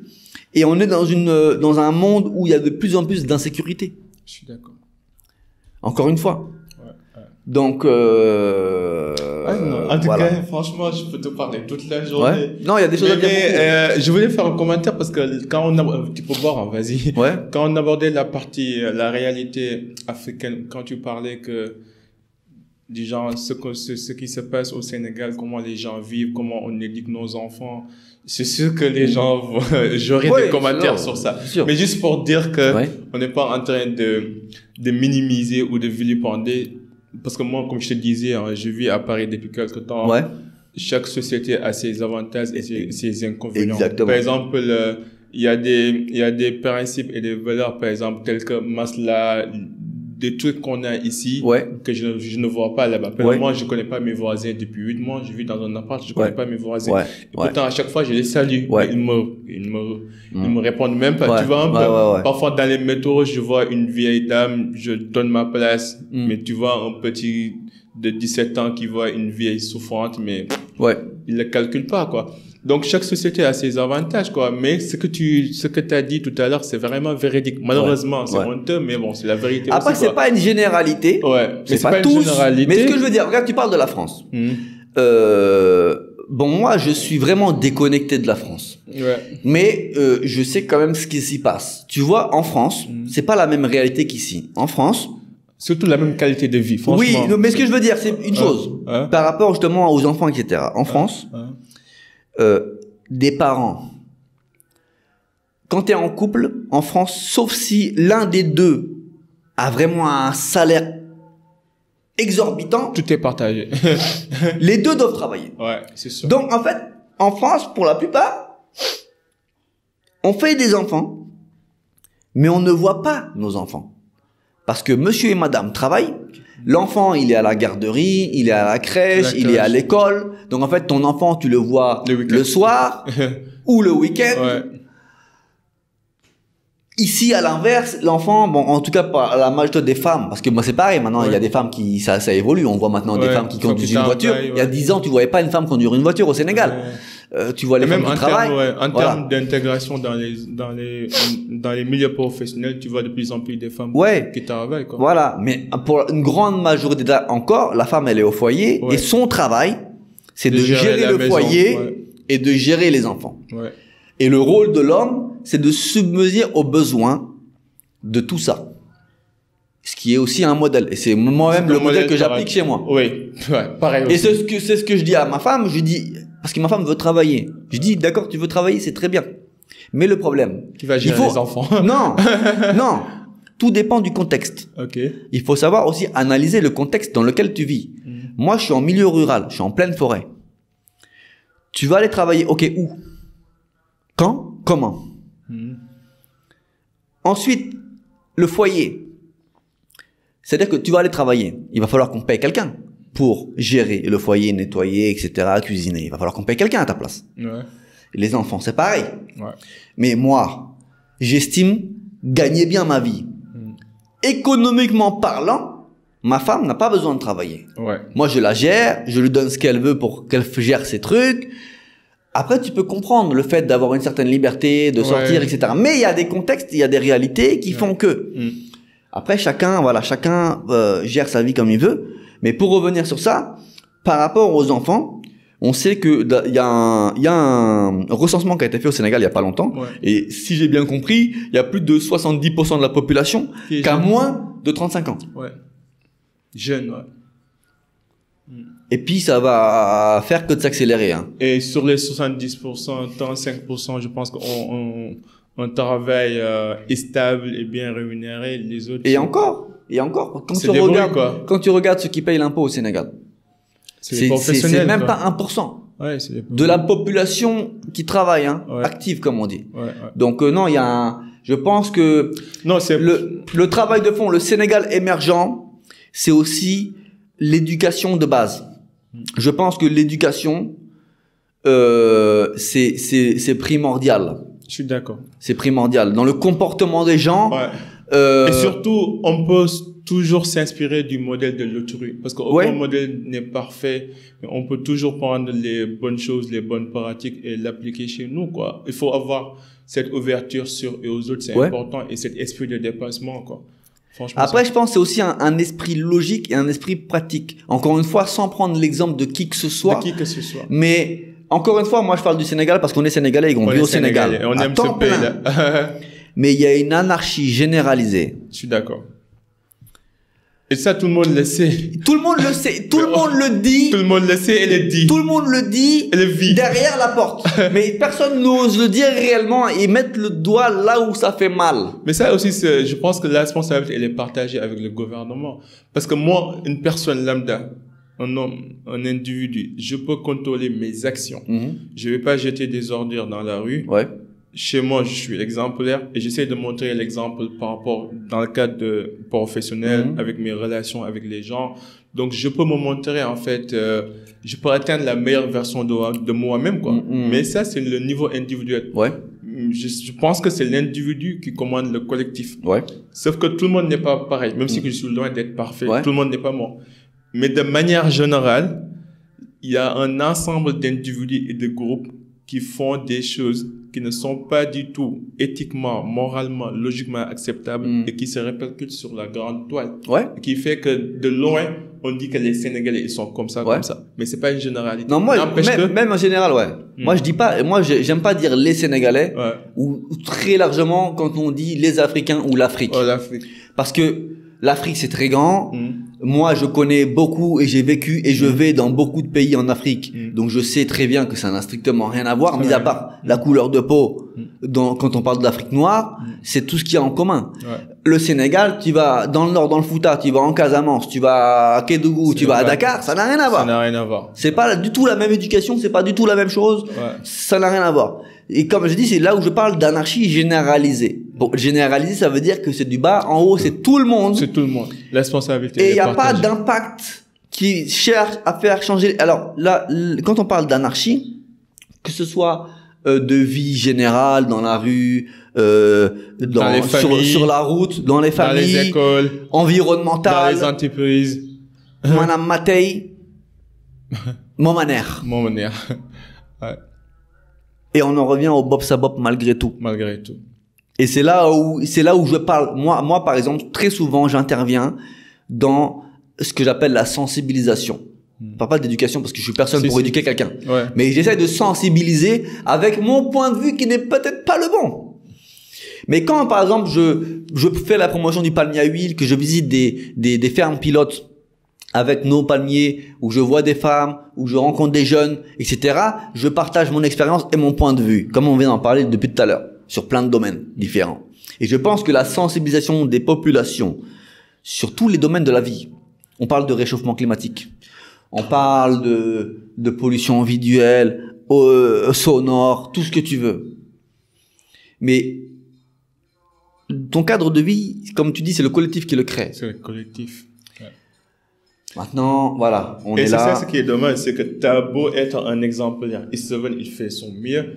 Mais si t'es entouré par des gens qui font pas leur rôle, qu'est-ce que ça change? Eh ben, tu te décourages. Tu te décourages. Tu te décourages. Ouais. Et ça, des exemples, j'en ai en pagaille. Tu vois, par exemple, moi, on parlait de business social, etc. Moi, aujourd'hui, j'ai créé une société qui s'appelle le GIE Elite Palm. On fait la promotion, la production, la promotion du palmier à huile. On vend des plants de palmier à huile. C'est pour gagner de l'argent. Mais on a un gros aspect social où on fait des campagnes de plantation villageoises. Moi, mon propre village, où j'habite, à Rof, commune de Malekunda, j'ai proposé au chef de village, qui va peut-être se voir s'il regarde la vidéo. Et j'en parle très souvent. Un exemple très concret. Depuis 1 an et demi, je lui dis, écoute, le seul site de production de plants certifiés se trouve à Rof. Dans tout le Sénégal. On est les seuls et c'est dans ton village. Dans mon village. J'aimerais faire une campagne de reboisement dans le village. Est-ce que tu peux faire le recensement du nombre de maisons qu'il y a, le nombre de concessions, qu'on puisse estimer le nombre de palmiers qu'il faut fournir? 1 an et demi. Il te donne peur. J'ai même envoyé des messages il y a 1 mois, j'ai pas eu de réponse. Et il me voit planté dans d'autres villages, jusque loin. Mais c'est-à-dire que ça arrive à un moment donné où tu te décourages. C'est-à-dire que tu peux avoir les bonnes ambitions, en même temps, ça leur coûté rien de faire cette estimation. Même pas 1 heure de temps, quoi. Écoute, c'est pour ça que je pense que beaucoup qui ont des bonnes intentions finissent par se décourager. Et finalement, finissent par le bob sa bob. C'est-à-dire que voilà, je suis chez moi, je suis bien chez moi, je suis à l'aise, je suis confortable. J'aide des personnes que j'estime mais aider le collectif, en fait, à la fin, tu fais plus. Parce qu'il y a pas, soit il y a un intérêt derrière et que, soit c'est même détourné. Moi, combien de dons j'ai vu? Souvent des gens qui font des puits, des trucs. Ça finit par être détourné. Des gens non agriculteurs qui viennent réclamer leurs semences, quoi. Il y a plein de choses, Je te dis, les débats, on peut en parler jusqu'à ce soir, ça va jamais finir. Mais du coup, juste 2 questions avant qu'on boucle, parce qu'on se fait 1 heure et 20 minutes qu'on parle là. Je pense que c'est ça l'épisode le plus long que j'ai jamais tourné là. Mais bon, parce que c'est intéressant. Franchement, c'est un honneur et je prends beaucoup, quoi. Mais qu'est-ce qui te motive là? Pourquoi tu fais tout ça? Qu'est-ce qui te motive vraiment, Steven? Comme je te l'ai dit tout à l'heure, c'est-à-dire que j'essaye de rendre la monnaie de la pièce qu'on m'a donnée. Le Sénégal a fait de moi qui je suis. Je suis sénégalais. J'ai la nationalité sénégalaise. Je suis fier d'être sénégalais. Je suis fier de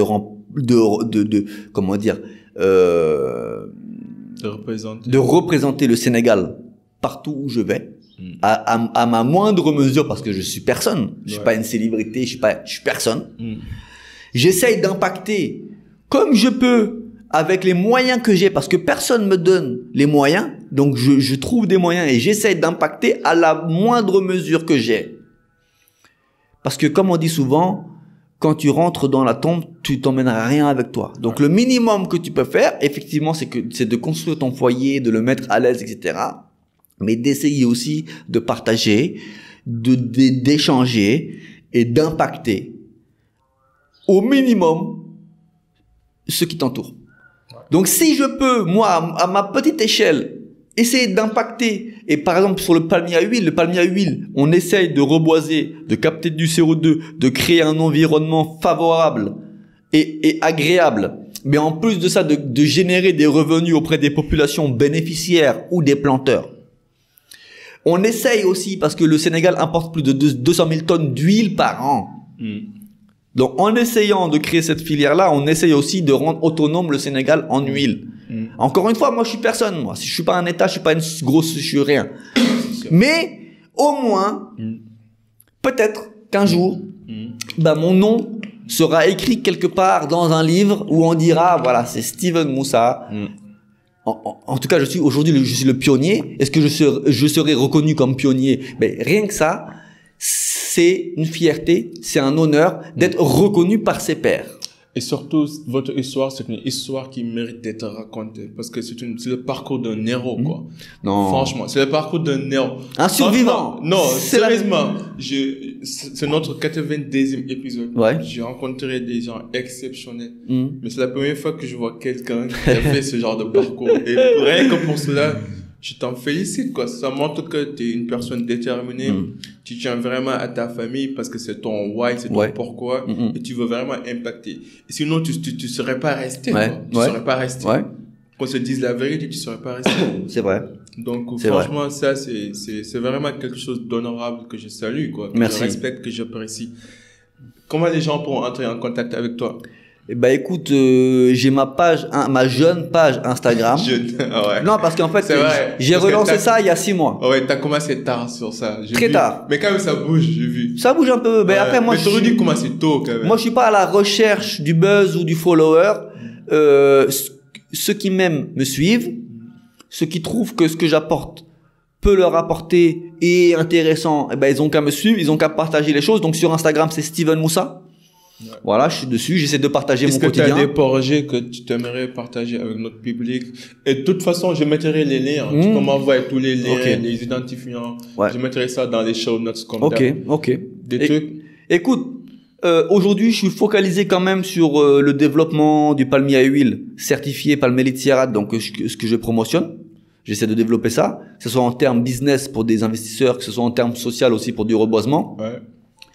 Je fais beaucoup de formations, sensibilisation. Je vais pas tarder à lancer un concept aussi de 48 heures en immersion chez moi dans ma ferme.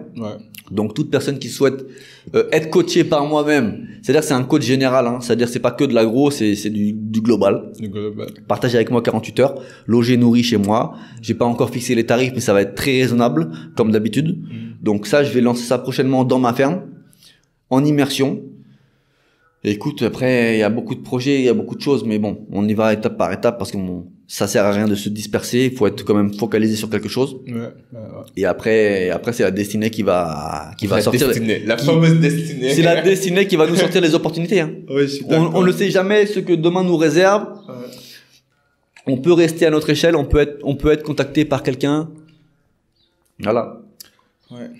En tout cas, my man, merci beaucoup. Merci à toi. Vraiment un honneur. Merci à toi. J'ai apprécié, j'ai beaucoup appris. Également. C'est sûr et certain que ce serait un épisode que les gens vont apprécier. Surtout les histoires, les expériences, les leçons de vie. Écoute, il y a beaucoup de choses à dire. Moi, en tout cas, j'aimerais clôturer ce podcast en invitant toutes les personnes qui vont voir mon podcast de partager, de s'abonner aussi à ce YouTube, à cette chaîne. Merci. Parce que il faut aussi magnifier ton travail. Merci beaucoup. Et on sait aussi que le travail de YouTube, des réseaux, c'est très compliqué parce qu'avant d'avoir une communauté, ça prend du temps. Ça prend du temps, Et puis c'est du travail, c'est un investissement personnel, économique. Donc allez vous abonner, partagez, likez. Et puis ça devrait aller. Merci beaucoup. Les gars, c'était avec Steven Moussa. À la prochaine. En attendant, soyez unique, soyez légendaire. Peace and love. We out. Bye.